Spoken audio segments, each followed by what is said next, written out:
인사합시다. 아십니까? 네, 반갑습니다. 자, 오늘부터 합격 빈칸 노트입니다. 빈칸 노트. 빈칸 노트를 진행해 보도록 할 거고요. 총 8개 파트죠. 총론, 경제론, 시장론, 정책, 투자, 금융, 개발, 감정, 평가 해서 총 8개 테마를 가지고 수업을 진행해 볼 예정입니다. 간혹 이제 여기다가 이렇게 직접 막 쓰시는 분들이 계시던데 쓰시면 안 돼요. 예, 쓰시면 안 돼. 다 지워 빨리. 다 쓰시면 안 되고. 쓸 이유가 없잖아, 그지? 왼쪽에 그 정답이 있으니까. 계속 빈칸을 보면서 정답을 갖다가 메꾸어 보고, 정답 보고, 메꾸어 보고, 정답 보고, 이렇게 해서 반복하시면 좋을 것 같고. 근데 이게 또 안 쓰면 또 뭐라고 해야 되지? 복습은 좀 안 되거든. 그래서 어떻게 하시는 게 좋냐면, 기화펜이라고 있습니다. 기화펜. 기화펜을 쿠팡이나 이런 데서 기화펜 이렇게 검색하시면요. 쓰면 날아가 버리는 게 있어요. 이렇게 기화되고 없어지는, 그러니까 빈칸이 그대로 유지되는 펜이 있거든요. 아마 기화펜 쓰시면 앞으로 여러분들 빈칸 노트 같은 거라든지 아니면 기출문제라든지 문제풀이 할 때 되면, 아니 원래 시험장에 가셔서는 문제다가 막 체크하고 풀지 않습니까, 그죠? 그런데 그렇게 못하니까 너무 이렇게 능률이 안 오른다 하시는 분들은 기화펜을 쓰시면서 접근을 시도하시면 좀 더 좋을 것 같다라는 생각이 들어요. 여기다가 답을 써놓으시면 답을 써놓을 실익이 없잖아. 왼쪽에 답이 있는데. 그래서 반을 딱 접어서, 공부하는 방법입니다. 반을 딱 접어서, 없이 한번 기하펜으로 한번 쫙 써보고, 기하펜이 또 금방 날아가니까 왼쪽에 정답이랑 확인해 보고, 이런 식으로 하시는 게 좋을 것 같고, 반드시 지금 제가 하는 강의를 들으시는 것이 좋습니다. 그래서 제가 요거 유튜브에 올려놓을 테니까, 아직은 안 올려놓습니다. 한꺼번에 올려놓을 거예요. 유튜브에 올려놓을 테니까, 유튜브에 올려놓으면, 예를 들면 이종호 빈칸 노트 총론, 이종호 빈칸 노트 경제론, 이런 식으로 해서 반복해서 들으시면 좋을 것 같고, 그냥 이렇게 제가 나중에 재생 목록에 담아 드릴 테니까 1번 클릭하면 8번까지 쫙 한번 진행이 되게끔 만들어 드릴 테니까 그렇게 따라오셔도 좋을 것 같습니다. 지금부터 빈칸 노트 출발하겠습니다. 항상 공부는 오른쪽을 보고 합니다. 왼쪽을 보고 하시면 안 돼. 오른쪽을 보고 하시고 왼쪽에 정답 확인을 빠른 속도로 하자는 측면에서 이런 식으로 제가 대칭 구조로 만들어 놨습니다. 자, 그래서 내용 정리를 하시기보다는요, 빨리빨리 정답을 확인하고, 비교 정리하시는 것이 원칙이 되었으면 좋겠습니다. 자, 첫 번째는 부동산 학입니다. 자, 부동산학은 어떤 학문입니까? 그럼 부동산학은 종합과학입니다. 두 번째가 응용과학이에요. 세 번째가 사회과학입니다. 그리고 구체적인 경험과학이다. 그래요. 구체적인 경험과학이다. 그리고 규범과학의 성격이 있습니다. 그래서 절대로 부동산학은 단순과학이 아니에요. 순수과학도 아니고요. 자연과학도 아닙니다. 추상적인 학문도 아니고요. 부동산학은 종합, 응용, 사회, 구체 경험, 규범과학의 성격을 가지고 있습니다. 두 번째, 자, 부동산학에는 6가지 접근 방법이 있는데 다 집어치우고 2가지 접근 방법은 반드시 하셔야 됩니다. 자, 부동산학을 접근할 때 법경기, 이걸 또 우리는 복합 개념이라고 하거든요. 복합 개념으로 접근하고, 우리나라 부동산학을 단기간에 정착시키는데 크게 기한 접근 방식이 있습니다. 오늘 갖다 우리는 종합식 접근이라고 합니다. 종합식 접근. 두 번째, 자, 인간은 합리적인 존재다라는 가정을 해요. 또는 자기 이윤을 극대화하기 위한 존재다. 그러니까 인간의 자유의사결정에 맡겨놔도 알아서 잘할 거다 하는 것이 의사결정 접근이라는 게 있습니다. 의사결정 접근. 그래서 부동산학의 접근 방법 중 만약에 법경기요, 복합 개념이요, 우리나라 부동산학을 단기에 정착시키는데 크게 기여한 거요, 그러면 종합식. 인간은 합리적인 존재고 자기 이윤을 극대화하는 존재니까 인간의 자유의사결정에 맡겨놔도 괜찮을 거예요 하는 접근이 의사결정 접근, 이렇게 하시면 됩니다. 주관식으로 한번 쓸 수 있어야 됩니다. 자, 부동산학의 지도 이념은요, 하나는 이용 잘하자는 게 있고요, 또 하나는 분배 잘하자는 게 있습니다. 이용 잘하자는 걸 효율성, 분배 잘하자는 걸 형평성이라 그래요. 이용 잘하자는 것은 주로 민간에서는 좀 더 효율적인 부분을 강조하고요, 공공부문, 정부 같은 공공부문에서는 아무래도 좀 분배도 신경을 씁니다. 형평성을 강조합니다. 그래서 결국 이용 잘합시다, 민간 부문, 그러면 효율성, 분배 잘합시다, 공공부문, 그러면 형평성이 됩니다. 잘 나오진 않지만 그래도 꼭 아셔야 될 게, 부동산학의 연구 대상과 일반 원칙을 좀 아셔야 됩니다. 자, 부동산학의 연구 대상은 부동산 현상이라는 것과 부동산 활동이라는 것이 있어요. 부동산 현상은 부동산에서 야기되는 여러 가지 법칙성을 얘기하는 거고, 부동산 활동은 인간이 부동산을 대상으로 전개하는 관리적 측면에서 여러 가지 행위를 얘기하는 겁니다. 결국 여러분들은 부동산학의 연구 대상에는 부동산 현상과 부동산 활동 기타 정도만 기억하시면 되는 거예요. 자, 부동산학의 일반 원칙은 총 몇 가지 원칙이 있습니까? 그러면 일단은 네 가지 원칙. 능, 안, 경, 공 이렇게 합니다. 능이 뭔데? 능률성. 안, 안전성. 경제성, 공정성이 있는데 뭐니 뭐니 해도 가장 중요한 게 뭔지 아세요? 능률성이에요. 그래서 소유 활동에 있어서 최유효가 지켜져야 되고 거래 활동에 있어서 거래 질서가 확립이 돼야 되는 것은 모두 다 능률성 때문이다라고 기억하시는 겁니다. 시험에 어떻게 하면 나온 적이 있냐면 시험에 소유할 때 최유효율이 지켜져야 되고 거래할 때 거래 질서가 확립이 돼야 되는 것은 안전성 때문에 이렇게 나온 적이 있거든요. 예. 부동산학은 능한 경공이 있는데 능률성이 제일 중요한 거예요. 예. 소유할 때 최유효 이용, 거래할 때 거래 질서가 확립이 돼야 되는 것은 능률성 때문이다. 그래서 앞으로 부동산학 총론 앞부분이 있거든요. 교재 앞부분에 우리가 잘 수업하지는 않는데 나오는 부분들은요. 교재 보지 마시고 이걸로 그냥 끝내시고 넘어가시면 돼요. 부동산학은 종합, 응용, 사회, 구체 경험, 규범과학이다. 부동산학의 접근 방법에는 종합식 접근과 의사결정 접근이 있다. 부동산학의 지도 이념에는 효율성과 형평성이 있고 부동산학의 연구 대상에는 부동산 현상과 부동산 활동이 있으며 부동산학의 일반 원칙에는 능안 경공이 있는데 능률성이 가장 중요하다. 이렇게만 알고 넘어가셔도 좋습니다. 사실은 본격적인 시험 범위는 지금부터 자, 부동산의 개념과 분류인데요. 자, 이 복합 개념의 부동산이라는 게 있어요. 이거는 법경기, 법률적, 경제적, 기술적. 참고로 기술적 측면을 기억하셔야 됩니다. 이거 물리적인 측면이라고 하기도 합니다.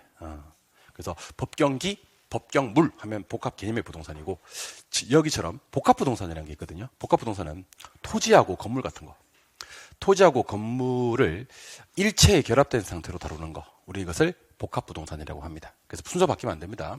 법경기는 복합 개념의 부동산이고요. 토지와 건물을 일체로 다루는 것을 복합 부동산이라고 하는 겁니다. 그러니까 토지 건물 일체 복합 개념의 부동산 땡, 법경기 복합 부동산 땡 이렇게 얘기하시는 겁니다. 이 중에서 법률적 측면을 뭐라 부르는지 아세요? 무형이라 그래요. 무형. 경제적 측면 이것도 무형. 그럼 기술적 측면 요놈만 유형이 되는 겁니다. 그래서 기술적 측면의 동의어는 기술적, 물리적, 유형 모두 같은 말입니다. 법의 법률적 측면에서는 두 가지가 있습니다. 협의의 부동산과 강의의 부동산이 있습니다. 두 개. 경제적 측면은 다섯 가지가 있는데 이렇게 공부해 주세요. 자 보세요. 경제적 측면은 3본. 두 번째 글자에다 적어야 됩니다. 3본 생소상. 3본 생소상. 기술적 측면은 공자, 위환, 위환자 이렇게.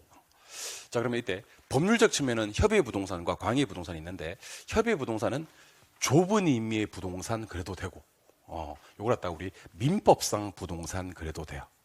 얘를 갖다 우리는 뭐라 부르기도 하냐면 토지 및 그 정착물 그러셔도 돼요.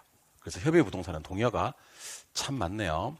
협의의 부동산 그래도 되고 좁은 의미의 부동산 그래도 되고 민법상 부동산 그래도 되고 토지 및 그 정착물 그래도 되고 따라서 토지 및 그 정착물은 협의의 부동산이고 좁은 의미의 부동산이고 민법상 부동산이다 하시면 됩니다. 그러면 광의의 부동산은 넓은 의미의 부동산을 얘기하는 겁니다.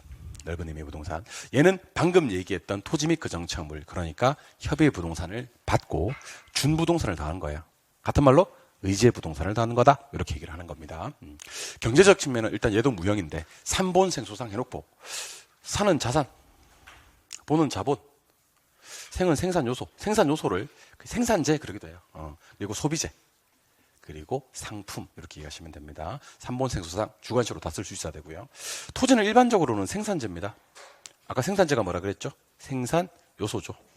토지는 일반적으로 생산 요소, 생산재이지만 소비재로 사용되는 경우가 있을까요? 그러면 소비재로 사용되는 경우도 있다. 토지는 일반적으로는 무슨 재지만 생산재지만 소비재로 사용되는 경우도 있다. 이렇게 이해하시는 겁니다. 준부동산 아까 말씀드렸습니다. 준부동산은 협의는 안 속하고요. 광의에만 속하거든요. 얘를 의제부동산이라고 하기도 합니다. 의제부동산. 준부동산은 등기나 등록으로 공시하는 겁니다.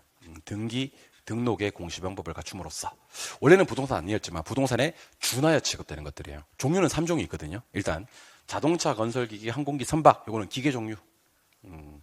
공장재단, 광업재단 얘들은 재단 종류. 그리고 어업권, 임목 이거는 기타 종류. 그래서 준부동산 3종 그러면 기계재단 기타, 기계재단 기타 이렇게 하시면 됩니다. 이 중에서 모든 준부동산들이 부동산 중개 대상물이 되는 것은 아니에요. 그러면 준부동산 중에서 중개대상물이 되는 거, 요거는 중개사법 시행령 2조에 있습니다. 첫 번째는 이제 광업재단이나 공장재단, 재단들, 뭐 순서는 바뀌어도 관계없습니다. 광업재단과 공장재단들은 부동산 중개대상물이 될 수가 있고요. 하나 더, 임목이에요, 임목. 그래서 재단하고 임목은 중개대상물이 되는 준부동산이다. 이렇게 하시면 됩니다. 복합부동산은 법경기를 결합한 게 아니라 토지와 건물을 일체로 보는 겁니다. 얘는 활동상의 개념입니다. 왜 활동상의 개념이냐면 법률적으로는 토지와 건물을 독립적으로 보거든요. 그러면 뭐 할 때? 부동산 활동할 때 토지와 건물을 일체로 다루는 경우가 있으니 얘를 갖다 우리는 복합부동산이라고 한다. 얘들은 감정평가할 때 한꺼번에 일괄평가를 하거든요. 일괄평가를 할 때 들어보세요. 토지를 감정평가하는 방법은 공시지가 기준법이고 건물을 감정평가하는 방법은 원가법이에요. 근데 이 토지와 건물을 한꺼번에 무슨 평가할 때는 일괄평가할 때는 그 공시지가 기준법이나 원가법을 쓰지 않고요. 아예 그냥 거래, 사례, 비교법으로 감정평가합니다. 근데 나중에 배우시겠습니다만 지금 배우시는 토지와 건물을 일괄평가할 때뿐만이 아니라 뭐 집합 건물을 일괄평가한다든지 아니면 산림에서 산지와 임목을 일괄평가한다든지 일괄평가란 말이 있다면 대부분 거래사례 비교법을 쓴다는 것도 기억해 두시면 좋을 것 같아요. 토지정착물. 자, 여러분들 토지정착물에 대비되는 개념이 뭔지 아세요? 혹시? 동산이에요.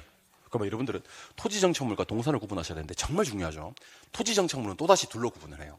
종속적인 정착물과 독립적인 정착물로 구분합니다. 그럼 종속적인 정착물은 어떤 것들이 있는지는 공부하지 않으시는 건데 그냥 편하게 들으세요. 담장, 경작 목적이 아닌 수목, 뭐 자연식생, 단연생 식물, 여기는 없지만 뭐 국어 이런 것들 싹 다 종속정착물입니다. 그래서 종속정착물이 어떤 건지 공부하시는 것은 바람직한 공부방법은 사실 아니에요. 중요한 건 이거예요. 독립정착물 몇 개? 4개. 4개 암기하는 겁니다. 아, 쌤, 그런데 저는 저 필기를 하고 싶어 죽겠는데 하시는 분들은 필기를 진짜 하고 싶으면 여기다 하셔야 돼. 그러니까 필기 안 하면 병 생기는 사람도 있잖아. 왜? 머리도 지끈지끈하고 막 이렇게 소화도 안 되고 막 그런 분들 있잖아요. 그죠? 필기를 하고 싶어 죽겠다 하시는 분들은 어디다 필기하신다? 여기다 필기하셔야 됩니다. 여기는 그냥 빈칸 원본 유지가 중요합니다. 독립정착물은 몇 개 있냐면 4개 있거든요. 일단 첫 번째는 건물이요. 두 번째는 미분류 과실이 중요한 게 아닙니다. 명인방법을 갖춘 미분류 과실이요. 수목이 중요한 게 아닙니다. 명인방법을 갖춘 수목의 집단이에요. 근데 수목은 말 수도 있냐면 등기도 가능해. 등기되었을 때는 뭐라고 불러? 임목.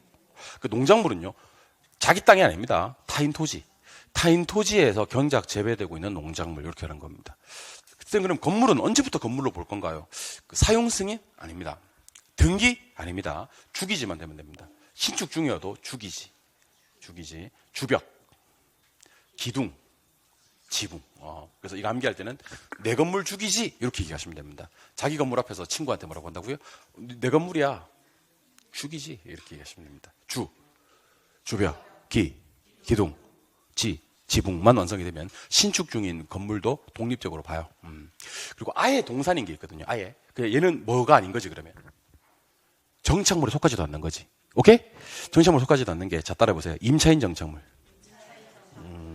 경작수확물. 가식 중인 수목. 그래서 경작수확물, 가식 중인 수목, 임차인 정착물은 동산으로 처게 됩니다. 그래서 암기할 때 이렇게 한번 암기해볼까요? 자, 따라해보세요. 차. 가수가 타고 다니는 차는 동산이다. 이렇게 암기하시면 돼요. 가수차는 동산, 가수차 동산 이렇게 얘기하시면 됩니다. 가수차 동산, 뭐예요? 가식 중인 수목. 경작 수확물. 임차인 정착물. 가수차는 동산 이렇게 하시면 됩니다. 그래서 재배서, 잘 들어요. 재배서 담장, 국어, 경작 목적이 아닌 수목, 자연식생, 단연생 식물 이런 말이 나오면 토지 정착물 중 종속 정착물. 건물, 명인방법 갖춘 미분류 과실, 명인방법 갖춘 수목이나 등기 임목, 타인 토지에 경작 재배되고 있는 농작물 그러면 토지 정착물 중 독립 정착물, 임차인 정착물, 경작 수확물, 가식 중인 수목 이런 말이 나오면 동산 이렇게 얘기하시는 겁니다. 그래서 여러분들은 크게는 2개, 토지 정착물과 동산. 작게는 3개, 토지 정착물 중 종속, 토지 정착물 중 독립, 그리고 아예 동산 이렇게 3개로 나누어서 구분하시면 좋을 것 같습니다. 하실 수 있겠습니까? 좋아요. 좋습니다. 이번엔 토지와 주택의 분류인데 일단 지목이란 게 있거든요. 이게 이제 우리가 흔히 얘기하는 2차 과목의 지적법, 공간 정보의 구축 및 관리 등에 관한 법령상 28개 지목이 있습니다. 이걸 꼭 한번 써봤으면 좋겠습니다. 저는 주관식으로 꼭 한번. 일단 여러분들 지금 쓰는 건 다 지목이야. 농지는 지목이 아니에요. 근데 농지와 관련되는 지목이 3개 있습니다. 자, 따라해 볼까요? 전, 답, 과수원. 전답, 과수원은 지목입니다. 그 다음에 대가 있습니다. 대 지목입니다. 그리고 공장용지도 있습니다. 공장용지. 대와 공장용지도 지목입니다. 대와 공장용지. 그리고 제방 지목입니다.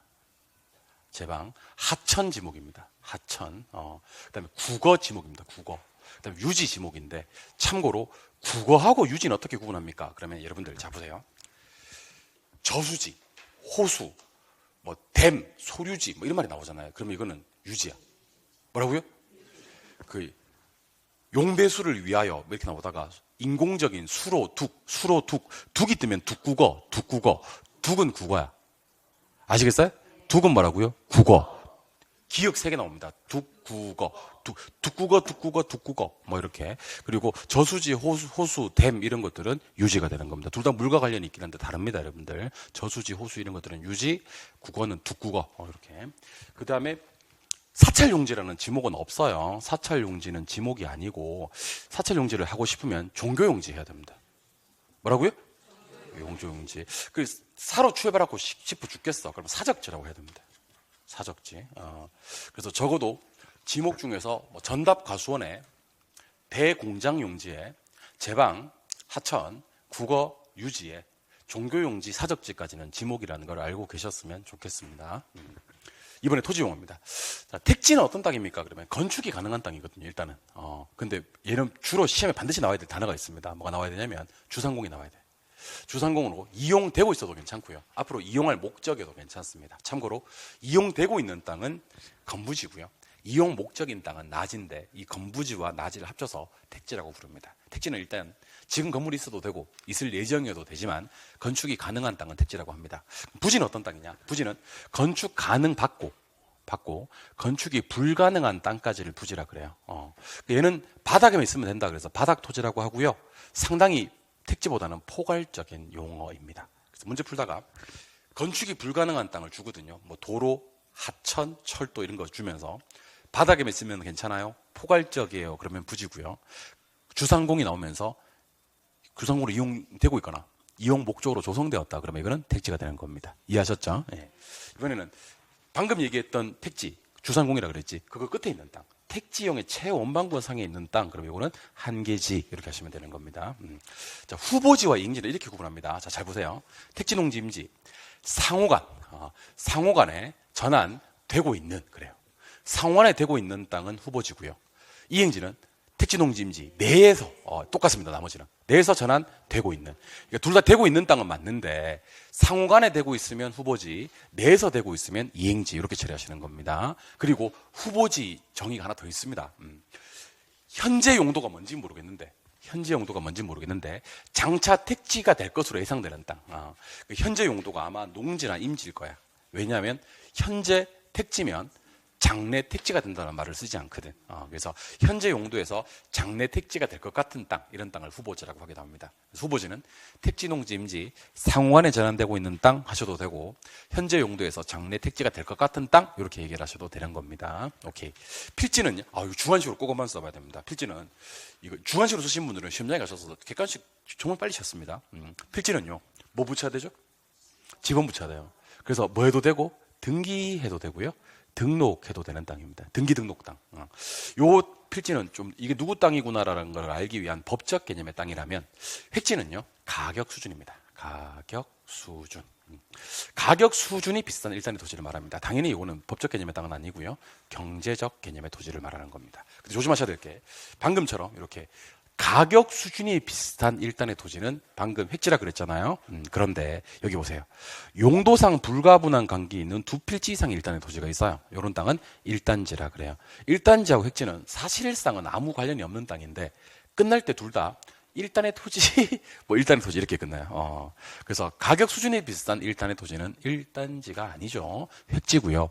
용도상 불가분한 관계 있는 두 필지 이상의 일단의 토지를 1단지라고 합니다. 1단지는 한마디로 표현하면요.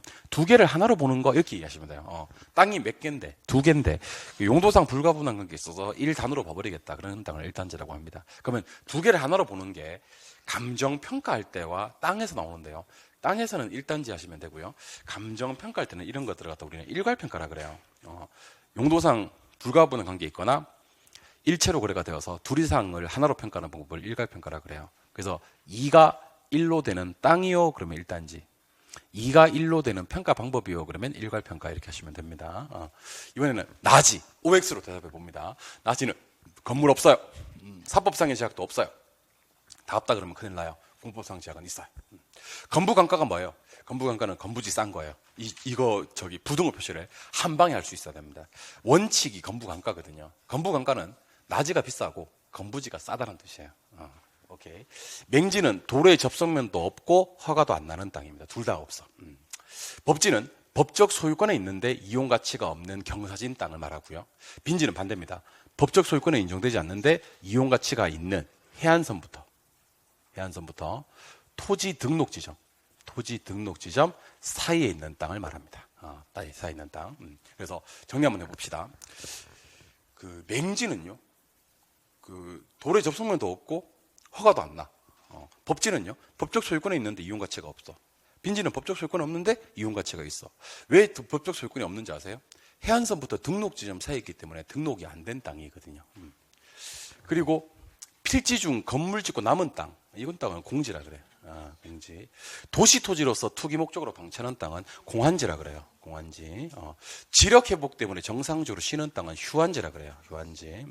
바람쥐같이 못하게 놀리는 땅은 유휴지라고 합니다. 유휴지. 지적 공부에 조심하셔야 합니다. 지적 공부에 등록된 토지입니다. 등록된 토지가 수면 밑으로 잠겨버린 땅을 떨어질 낙자 써서 포락지라고 합니다. 고압 전선 아래에 있는 토지는 선화지라고 하고요. 택지로 개발되기 이전에 자연 상태 그대로의 토지를 소박한 땅 이렇게 이해합니다. 자, 둘 다 선정을 했죠. 근데 하나는 지가를 공시하기 위해서 선정된 땅이에요. 이런 땅은 표준지가 되는 겁니다. 근데 지가 변동을 측정하기 위해서 선정된 토지도 있긴 하거든요. 그런 땅은 표본지라고 합니다. 그래서 공부하실 때는 표준지 공시지가 이렇게 함께 놓으시면 지가를 공시하기 위한 땅은 표준지구나라는 걸 알게 되겠죠.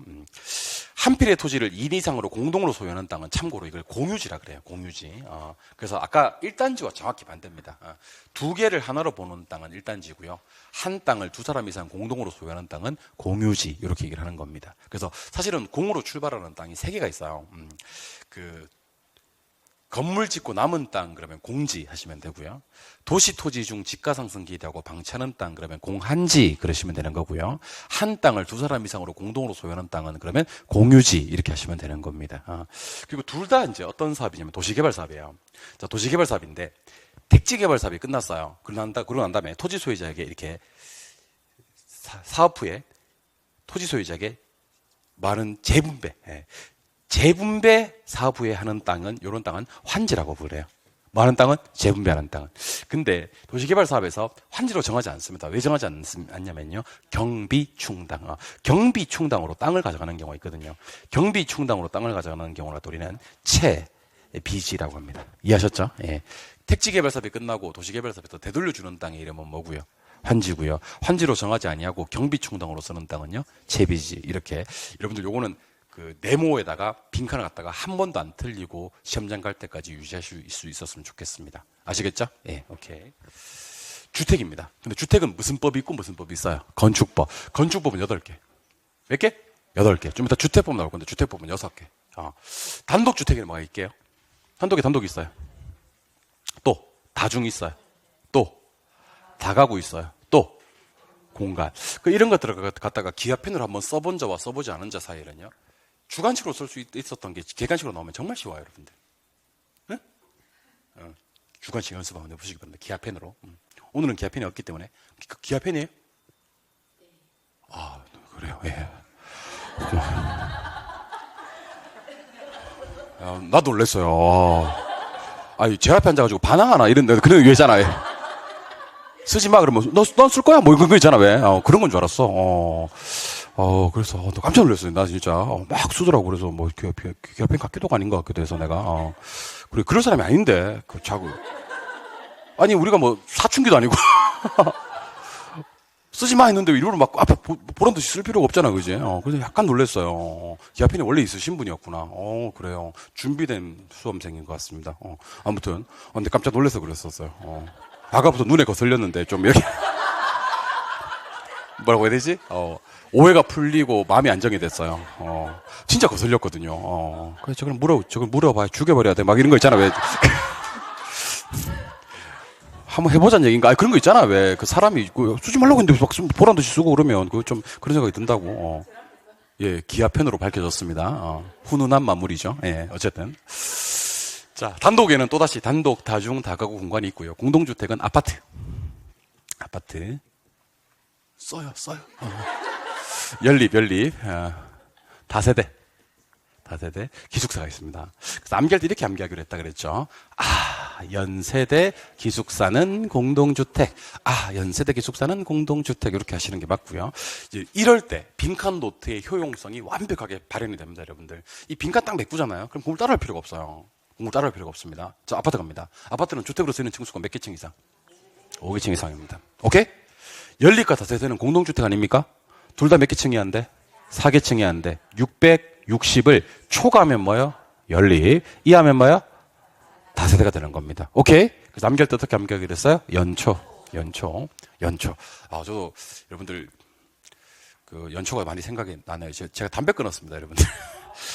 담배 끊어가지고 하도 담배 핀다고 딸내미 지랄해가지고 끊었습니다. 끊었습니다. 예. 그래서 원래 제가 저 교수실 나오면 담배 냄새 좀 나고 있을 텐데 오늘 안 나눴을 겁니다. 그렇습니다. 생각나네. 연초. 연립이 뜨면 초과입니다. 다가구 주택과 다중이 주택은 둘 다 몇 개층이 안 돼? 3개층이 안 돼. 둘 다 660. 둘 다 660 뭔데? 안 돼. 맞아요? 19.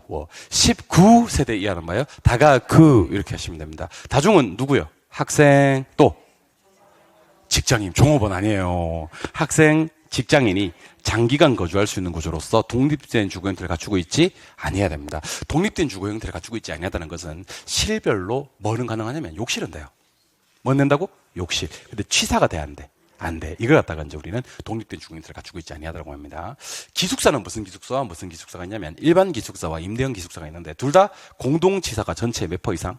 50% 이상입니다. 그런데 일반 기숙사는요, 일단 학교가 나와요. 하나 더, 공장이 나와야 됩니다. 오케이? 학교에 누구? 학생. 공장에 누구? 그렇지. 여기에 종업원이 나와야 됩니다. 종업원. 오케이? 그리고 얘는 임대형 기숙사는요, 임대 목적이고 실이 20실이 돼줘야 됩니다. 그래서 여러분들, 제가 숫자만 형광펜 좀 쳐드릴 테니까 한번 대답해 보세요. 제가 지금 이거 형광펜 치는 거 보이시나, 이거? 이게 다 숫자예요. 그 숫자만 일단 얘기해 보자는 겁니다. 내가 다른 건 100번 양보해서 제가 숫자만 한번 연습해 볼 겁니다. 여러분들 아파트 5, 연립과 다세대 4, 요거 다 660, 다가구와 다중에 요거 3, 요거 둘 다 660, 그리고 다가구는 뭐 19, 공동시설은 둘 다 얼마? 50. 하지만 임대형에서는 얼마? 20. 요런 숫자들 열심히 기억해 주시면 좋을 것 같습니다. 어차피 틀리게 나올 가능성이 상당히 높으니까요. 이해하셨습니까? 방금 봤었던 것은 무슨 법? 건축법. 이번에는 주택법이요. 주택법상 주택은 6개가 있습니다. 물론 주택법에서도 단독과 공동이 있습니다. 단독은 똑같이 단독이 있고요. 다중이 있고요. 다가구 있습니다. 뭐가 없어졌냐면 공간 없습니다. 공동주택은요. 아파트 있습니다. 연립 있습니다. 다세대까지입니다. 뭐 없습니다. 기숙사 없습니다. 주택법상에서는 기숙사가 주택으로 보지 않습니다. 도시형 생활주택. 이런 거 주관식 하면 기가 막혀요. 도시형 생활주택은요, 300세대 미만입니다. 300세대 미만으로서 분양가 상한제 적용받지 않습니다. 세대는 300세대고요. 분양가 상한제 적용받지 않습니다. 분상 적용받지 않는 주택입니다. 도시형 생활주택. 단지형 연립, 단지형 다세대. 하나 더 그러면 소형주택이 있습니다. 옛날에 이게 원룸형이라고 그랬었는데 이제 소형주택으로 바뀌었어요. 이번에는 출발할 때 이렇게 출발합니다. 주택 외. 주택이다 아니다. 주택 외의 건축물과 그 부속 토지지만 실제로 보니까 주거시설로 이용은 하고 있더라. 그러니까 법으로는 뭐로 분류되지만 주택 여러 분류 되지만 실제로 들여다보니까 주거시설로 이용하고 있더라. 이런 거 들어갔다 우리는 준주택이라고 합니다. 준주택은 이렇게 하시는 게 좋아요. 기호 단어 해놓고 꼭 한번 써보면 좋겠습니다. 기호 단어 해놓고 뭘로? 기아펜으로. 기숙사, 오피스텔, 다중생활시설, 오케이? 노인, 복지주택. 맨날 기호단어 하고 기호단어 뭔지 모르지 말고 기호단어는 기숙사, 오피스텔, 다중생활시설, 노인, 복지주택을 얘기합니다. 세대 구분형 공동주택입니다. 세대 구분형 공동주택은 세대를 구분해서 생활은 가능한 구조지만 세대를 구분해서 소유할 수는 요게 자꾸 어떻게 나오냐면 세대를 구분해서 생활도 가능하고 세대를 구분해서 소유할 수도 있는 이렇게 나오면 X가 되는 겁니다. 생활은 쌉가능, 소유할 수는 없는, 구분 소유는 안 돼요. 구분 생활은 되지만. 오케이? 그걸 세대 구분형 공동주택이라고 합니다. 방금 얘기했던 것은 주택법. 이번에는 요런 거 기가 막혀요. 요런 거 할 때마다 쓰고 또 깨끗해지고 하시면 참 좋을 것 같습니다. 여러분들 출발합니다. 부동산업에는 무슨 업이 있는지 아세요? 부동산업에는요, 임대공급업과 무슨 업이 있다고요? 임대공급업과 또 관련 서비스업이 있습니다. 요거 나올 때마다 틀리지 말고 이번 기회에 빈칸 노트를 가지고 부동산업은 딱 2개, 임대공급업과 관련 서비스업이 있습니다. 오케이? 임대공급업은 임개공. 뭐라고요? 임개공. 관련 서비스업은 중, 자, 감이 있습니다. 오케이? 자, 부동산업은 임대공급업과 관련 서비스업이 있고 임대공급업은 임개공. 관련 서비스업은 중자감. 임은 임대 얘기하는 거예요. 개는 개발 공급, 관은 관리, 중은 중개, 자문, 감정, 평가업이 있습니다. 중자감. 오케이? 근데 임대업은요, 주거, 비주거, 기타 있어요. 뭐 있다고요? 주거, 비주거, 기타. 개발 공급업도요, 주거, 비주거, 기타 있어요. 맞아요? 근데 관리는요, 주거, 비주거. 기타 관리업은 부동산업이 아니에요. 오케이? 그리고 4글자 3번을 반드시 한번 써봤으면 좋겠습니다. 4글자 3번. 자, 따라합니다. 중개대리. 원래는 중개 및 대리인데 제가 밑은 다 생략할 거거든. 중개대리. 투자자문. 감정평가. 그래서 빈칸 딱 메고 있어야 됩니다. 자, 한번 지워볼까요? 자, 실판. 자, 부동산업은 임대공급업과 관련 서비스업이 있습니다. 임대공급업은 임개공, 관련 서비스업은 중자감. 요거 임대요, 요거 개발공급업이요, 요거 관리요, 요거 중개, 자문, 감정평가요. 요거 뭐야? 임대는요, 주거, 비주거, 기타. 개발공급은 뭐예요? 주거, 비주거, 기타. 관리 뭐예요? 주거, 비주거. 4글자 3번 뭐예요? 중개대리, 투자자문, 감정평가. 그래서 그냥 책 보는 것보다는요, 빈칸 메꾸면서 공부하시는 게 훨씬 더 좋고요. 조금이라도 의심나면 왼쪽 보는 겁니다. 아시겠죠? 빈칸 노트 좋은 점이 뭔지 아세요? 빈칸 노트 좋은 점은요, 책 공부하다가 기본서 안 찾아가도 돼요. 요약집 안 찾아가도 됩니다. 알든 모르든 어쨌든 답은 왼쪽에 있어요. 여러분들 공부하다가 가장 힘든 게 뭐냐면 하다가 이거 어디 있었더라 하고 찾아가는 거거든요. 이거 뭐였더라 하고 책 보는 거거든요. 잘 찾아지지 않습니다. 찾다가 나중에는 뭘 까먹는지 아세요? 뭘 찾고 있는지 까먹어요. 그러다가 에이씨 민법이나 볼까? 이렇게 되는 거지. 근데 빈칸 노트는 좋은 점이 뭐냐면 어쨌든 여기서 결판이 나요. 왼쪽에 답이 있기 때문에 바로바로 해결하실 수 있습니다. 그럼 얘는 여러분들 질로 승부해야 돼? 양으로 승부해야 돼? 양으로 승부해야 됩니다. 회독을 많이 하시는 겁니다. 아시겠죠? 처음부터 다 메꾸겠다는 생각하지 마시고요. 시험장 갈 때까지 작년에 부동산 학교로 만점 받으신 분들은 일주일에 1편부터 8편까지를 다 봤대요. 매주 봤대요. 매주 요걸 갖다가 하루에 한 개씩 8개거든요. 8개. 한 주에 한 개씩 해가지고 8개를 갖다가 매주 진도를 다 끝냈답니다. 그분은 100점 맞으셨어요. 나는 100점 바라지도 않습니다. 아마 담은 한 75점이라도 어떻게 한번 도모해 볼까 생각이 돼서 빈칸 노트를 한번 해보는 겁니다. 자, 계속 갑니다. 토지 특성. 자, 부동성 때문에 어떤 일이 벌어질까? 이거 여러분 빈칸을 열심히 메꾸시면 돼요. 처음에는 빈칸만 변하는데 어떻게 알겠어, 그지? 근데 나중에 되면요, 빈칸 보자마자 부동성 때문에, 자, 따라해보세요. 국지화, 부분시장, 지역시장이라 해도 돼요. 부분시장, 지역시장 같은 말입니다. 임장활동, 외부효과 지역분석. 외부효과 지역분석은 인접성과도 관련이 있어요. 외부효과 지역분석은 무슨 성이지만, 부동성이지만 인접성. 그리고 동산과 부동산을 구별짓는 근거가 돼요. 동산과의 구분. 그리고 정부가 개입하거나 조세 수입을 거두기가 좋아요. 하나 더. 인근 지역과 유사 지역을 구분하는 기준이 됩니다. 자, 부동산은 움직이지 않기 때문에 부동산이 속해 있는 지역과 속해 있지 않은 지역이 정말 중요하거든요. 속한 지역은 무슨 지역? 인근 지역. 속하지 않은 지역은 유사 지역. 이거 구분하는 게 부동산입니다. 그래서 공부하실 때 잘 들어요. 국지화, 부분시장, 지역시장, 임장활동 외부효과, 동산과 부동산의 구별 근거, 인근 지역과 유사 지역의 구분, 그 다음에 조세 수입, 규제 이런 말이 나오면 무슨 성? 부동성. 영속성. 감가상각이 배제됩니다. 시험에 어떻게 나온 적이 있냐면 영속성 때문에 감가상각이 필요하다고 나온 적이 있습니다. 감가상각이 뭐 된다? 배제가 되고요. 소모돼야 안 돼요. 하나 더 있습니다. 중요한 말입니다. 이거 재생산 이론입니다. 다시 만들 필요가 있어요? 없어요? 없어요. 소유와 이용이 분리됩니다. 자, 소유와 이용이 분리되면요. 무슨 시장이 발달하냐면 임대차 시장 또는 재고 시장이 발달합니다.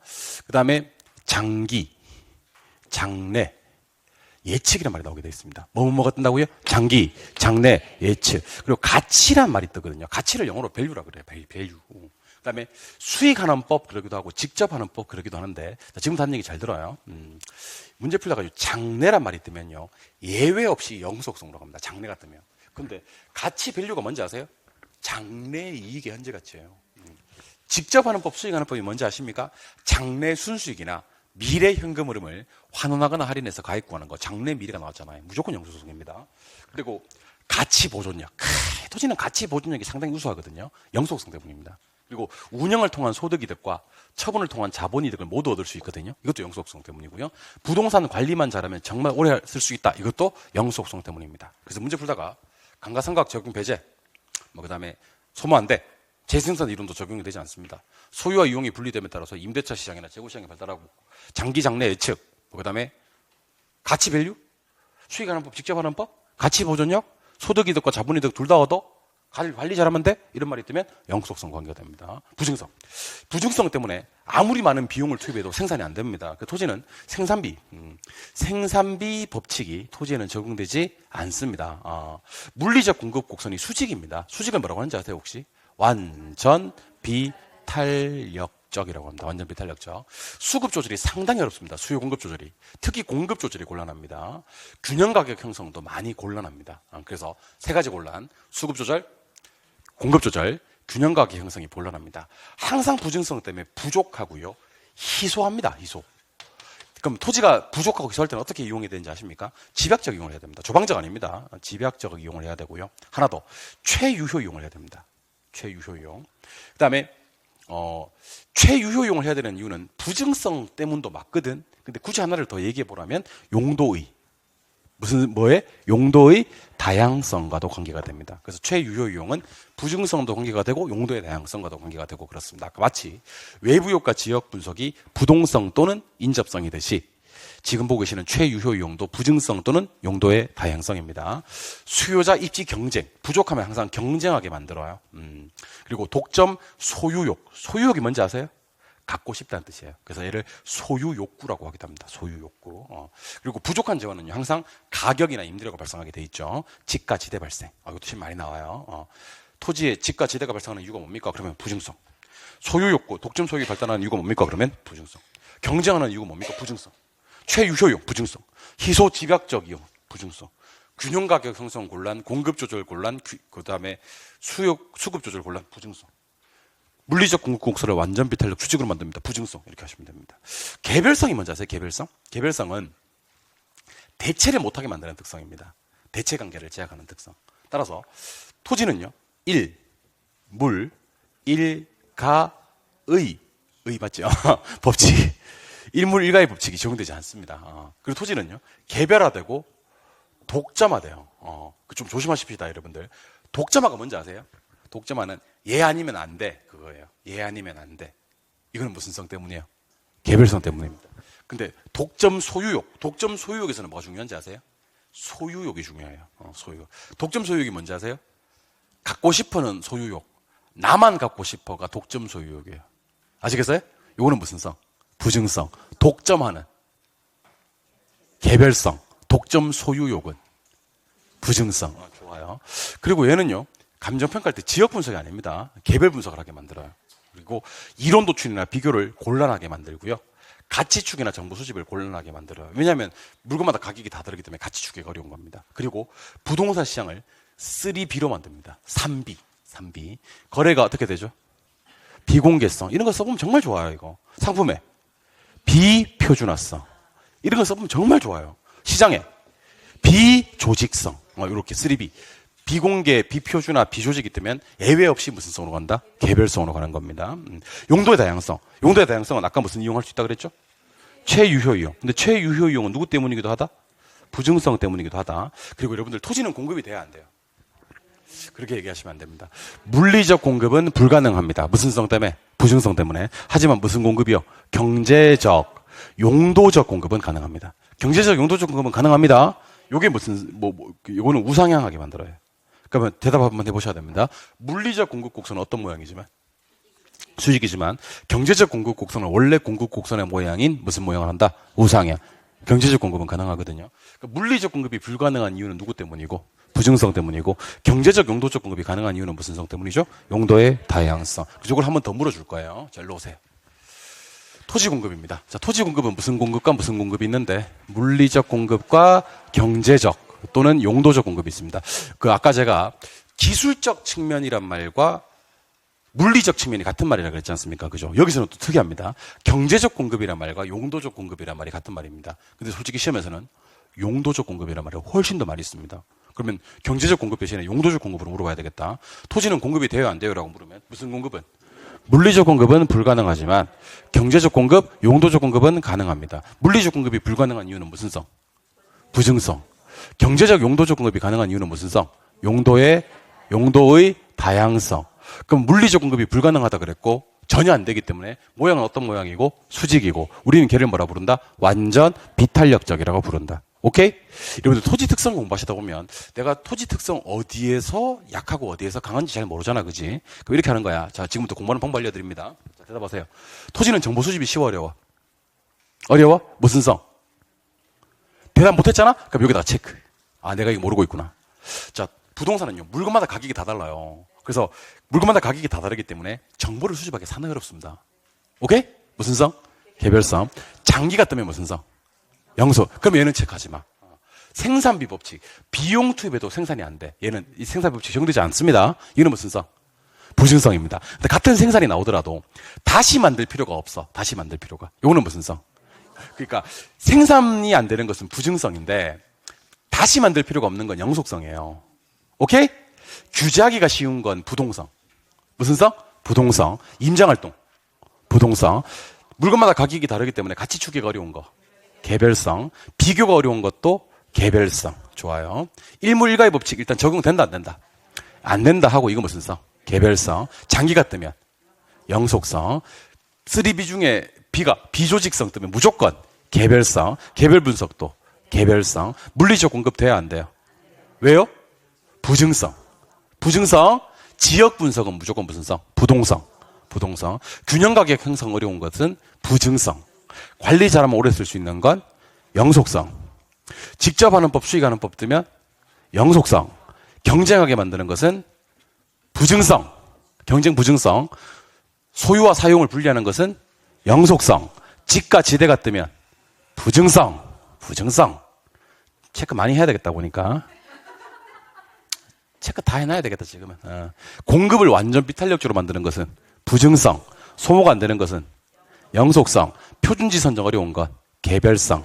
외부 효과는 부동성. 최유효 이용은 부증성과도 관련이 있고 하나 더 추가하면 용도의 다양성. 뭐 그렇습니다. 지역이 뜨면 부동성. 가치 보존력 뛰어난 것 영속성. 집약하는 것은 부증성. 대체관계 제약하는 건 개별성. 재고가 뜨면 영속성. 소유욕 갖고 싶어 하는 것은 부증성. 아, 조심하셔야 됩니다. 갖고 싶어 하는 건 부증성. 국지화.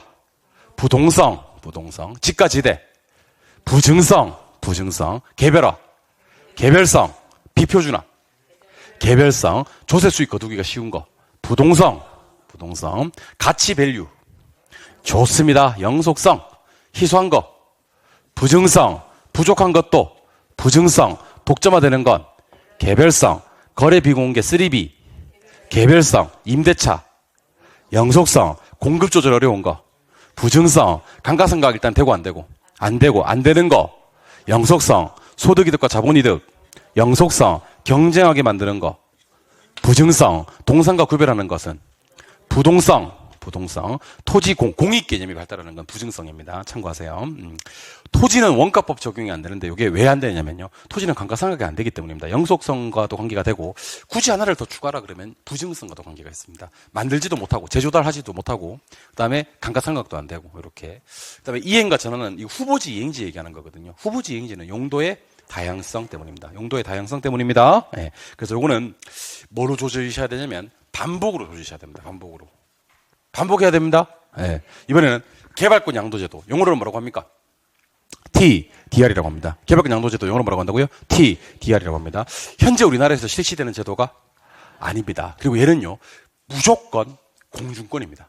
무슨 권이요? 공중권. 절대로 지하권이 아닙니다. 절대로 지하권이 아니에요. 근데 이 공중권이 사적 공중권입니다. 무슨 공중권? 사적 공중권. 개발권과 소유권을 분리한 다음에 개발이 가능한 지역에 개발권만 양도하는 거예요. 뭘 양도한다고요? 개발권. 그리고 얘는요, 공적 자금을 통한 보상이 아니라 시장기구 통한 보상, 그렇게 얘기를 합니다. 뭐 통한 보상? 시장기구. 시장기구라는 얘기는 공적 자금인가요? 사적 자금인가요? 사적 자금. 개발지역의 지가가 낮아, 높아. 규제는 심해, 약해? 심해. 형평성은 되는데 효율성이 떨어지는 제도가 바로 TDR 제도입니다. 자, 칠판 한번 바라봐 주실까요? 여러분들, 여기는 개발이 가능해요. 여기는 개발이 안 되는 보전지역이에요. 그럼 여기 있는 갑은 개발할 수 있고요. 여기 있는 을은 개발을 못 하는 거예요.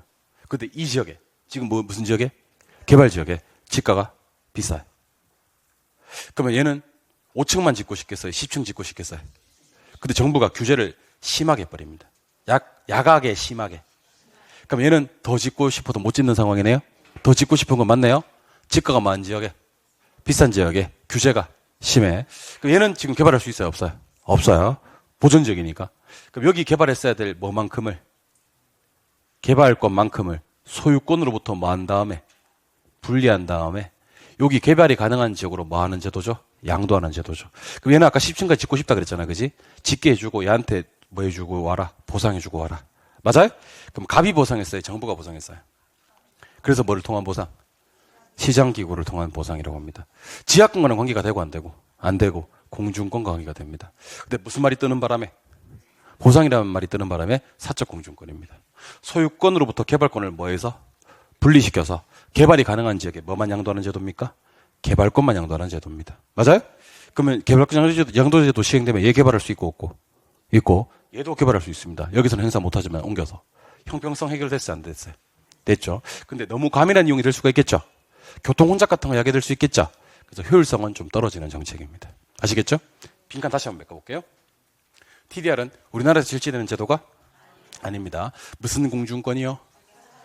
진짜 공적 공중권 하거나 지하권 그러면 절대 안 나, 진짜. 사적 공중권입니다. 개발권과 소유권을 뭐해서? 분리해서 뭐만 양도하는 제도? 개발권만 양도하는 제도. 누가 보상하는 겁니까? 시장기구가 보상하는 겁니다. 개발지게 땅값 쌀 것 비쌀 것? 처음에 개발 못하게 규제를 뭐하게? 심하게. 이제 뭐가 해결됐어? 무슨 문제가 생겨? 효율성 문제가 생깁니다. 현재 우리나라에서 시행되고 있지 않은 제도 총 몇 개? 5개. 저 따라하십니다. 공개택. 저 따라하십니다. 공개택. 초토. 한번 저 따라하십니다. 공개택. 초토. 초토 이렇게 하면 되겠다. 초토. 이렇게 초토 해야 되겠다. 이렇게 초토 해야 되겠다. 이렇게 초토 해도 될까요? 공개택, 초토. 공원지세. 개발권 양도제. 영어로 TDR. 택지, 소유, 상한제. 오케이? 그 다음에 토지, 초과 이득세. 그 다음에 뭐예요? 종합, 토지세. 이렇게 이해하시는 겁니다. 하실 수 있겠어요? 모르겠어요? 어떻게 한다고요? 공개택, 초토 해가지고요. 공환지세, 개발권 양도제도 TDR, 택지 소유 상한제, 토지 초과 이득세, 종합 토지세 이렇게 얘기하시면 됩니다. 혹시 또 답을 못 찾을까봐 답 해당되는 부분은 제가 다 까만색으로 처리해놨습니다. 아시겠습니까? 네. 원래는 반 정도 하려고 그랬었는데 안 되겠네. 한 개, 뭐 2개 정도씩 해나갑시다. 한 주에. 오케이? 생각보다 여러분들이 이렇게 좀 받아들이는 게 조금 아직까지는 이게 원래 한 7월달, 8월달 같은데 가면 좀 빠르게 진행할 수 있는데 아직까지는 약간 시간이 걸리네요. 제가 여러분들 너무 과대평가한 것 같습니다. 한 주에 2개씩. 한 주에 2개씩. 오늘은 총론, 경제론. 다음 주에는 그러면 뭐 정책론, 시장론 이런 식으로. 오케이? 예, 그렇게 합시다. 좀 쉬었다가 경제론 들어가도록 하겠습니다. 쉬겠습니다. 1시간 납니다.